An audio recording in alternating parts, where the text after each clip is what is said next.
Hi, it's Dave Diegelman with Equity Real Estate here for your December 2024 market report for Southern Utah. So let's dive into the numbers. First of all, let's look at the sold listings that we have on the market. And you can see this is going back 12 months. And we did top out and peak out in April and May, which is our normal thing per year. We just didn't have as much volume as we're used to at that time. So I had reported earlier that, we really didn't have the peak season that we normally have. But you can see on the charts we kind of did. But it really doesn't work out as far as numbers from a year ago. But we've recovered somewhat.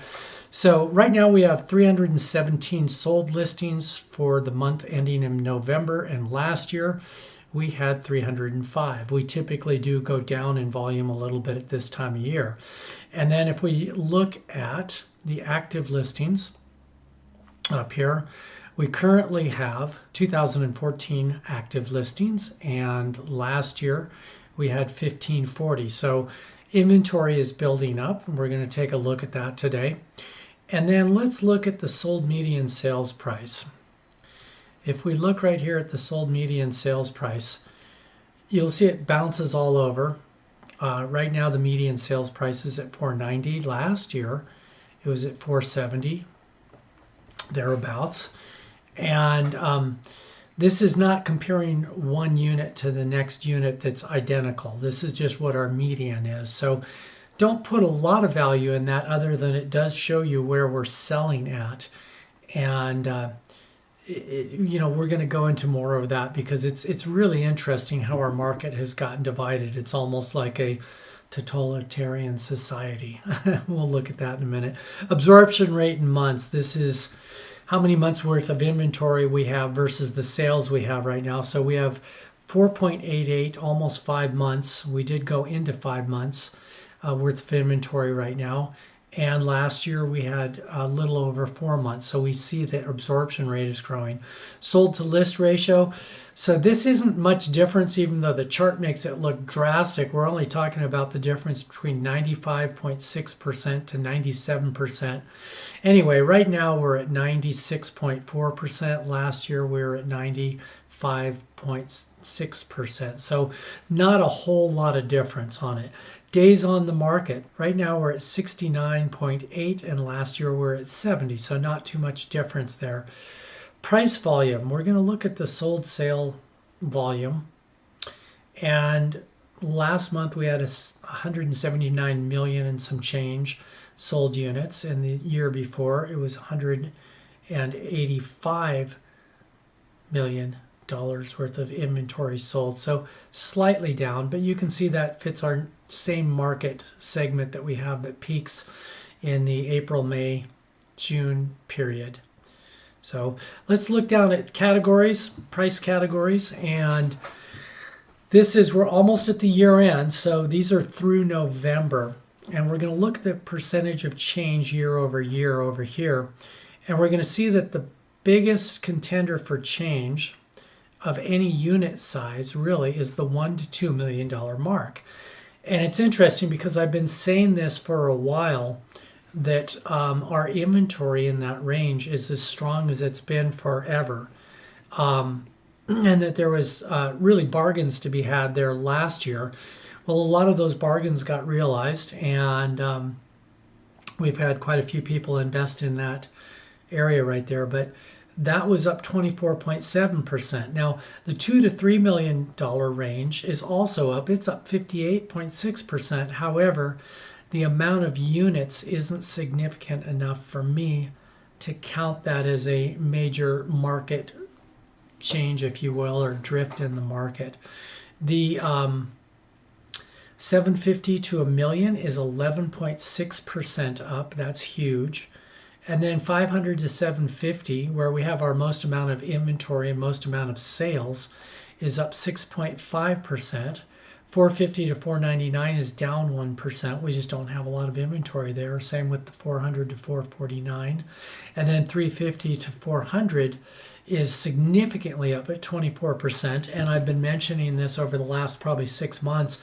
A lot of our manufactured homes that are on land are now falling into this category and the category below of it, 3 to 350. So we just have different inventory that we haven't, traditionally have been in lower cost marketplaces. So I get asked all the time if interest rates are really affecting our business. And psychologically, yes, they are definitely affecting our business, and definitely for first-time home buyers. But since 40% of our overall business comes from people retiring here from other areas or buying second homes here, it doesn't affect us as much as a lot of the other parts of the country do. So the pending listings, these are the ones that are under contract. They're going to pretty much mimic what's in the sold listings over there. And active listings right now, where is the inventory? What do we have that's built up? What do we have that is not built up?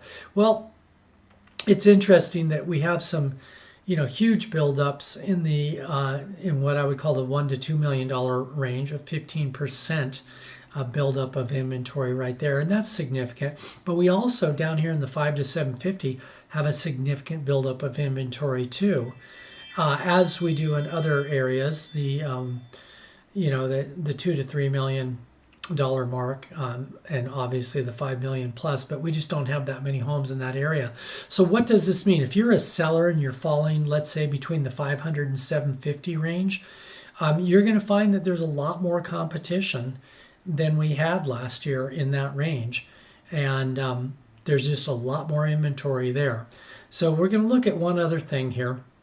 Let's go. This is from First American Title Company. They put out a market report, and this is in my monthly newsletter, which has a lot more detail than just this video. So if you want to go there, you can go to utahdreamhomes.com, which is utdreamhomes.com, and you can click under About Us, and you'll see the market report under there on the blogs.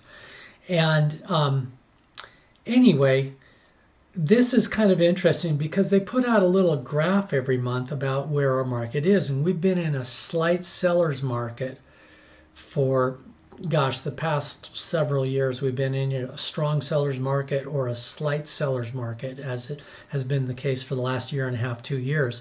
For the first time since doing this report, since probably 2010 or 9, we are in a slight buyer's advantage. So what that means is that buyers have a lot more choice right now. They can negotiate on a lot more things like buying down points and things like that.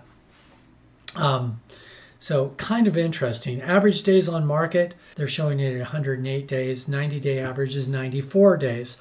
So average days on the market, it's definitely climbed from our peak. It normally does. This is a little bit different than our other report, because the other one is based on just our MLS and the closed sold listings. So I tend to give a little bit more credit towards the MLS because it's bringing in residential listings as opposed to all the land and commercial and everything else gets thrown into this. Market segments. So what does $425,000 get you in southern Utah in the greater St. George area? 1,500 square foot home on a lot that's under 4,500 square feet, 3 beds, 2 baths. The age is 23 years old, and it's going to be about 70 days on the market to sell right now. What does $618,000 get you? It gets you a 2,200 square foot home on a 6,500 to 8,000 square foot lot, average of 4 bedrooms, 2.5 baths, and the average time of being on the market is 70 days right now. So what does $824,000 get you? It's a 2,700 square foot house and some change on a 8 to 10,000 square foot lot, which is about a quarter of an acre, a little less. 4 bedrooms, 3 baths, and average 6 years old. And that's going to be on the market for 84 days before it sells on average. And then what does $1.4 million get you? It gets you into a 4,000 square foot house on average between a quarter acre and a half acre. It's 5 bedrooms, 4 baths, and average age is 3 years old and 91 days on the market. So as a seller, you can take a look at this and say, well, listen, I've got a house that's in the $1.5 million range, but it's 12 years old. Well, it shows you that you're going to be competing against newer homes. So if your home isn't updated, for example, you might want to update with colors or, different things that you can do to make it more competitive. And by the way, you can always call me for these types of things. I do walkthroughs for clients on a regular basis on their home prior to them selling it and listing it, so that I can discuss different things which would make them more competitive. And anyway, my phone number is 435-703-4041 if you do want to discuss that or anything else. So again, take a look at the actual market report because we have quite a bit more information on that. Thank you for watching. God bless you, and I look forward to a very prosperous 2025.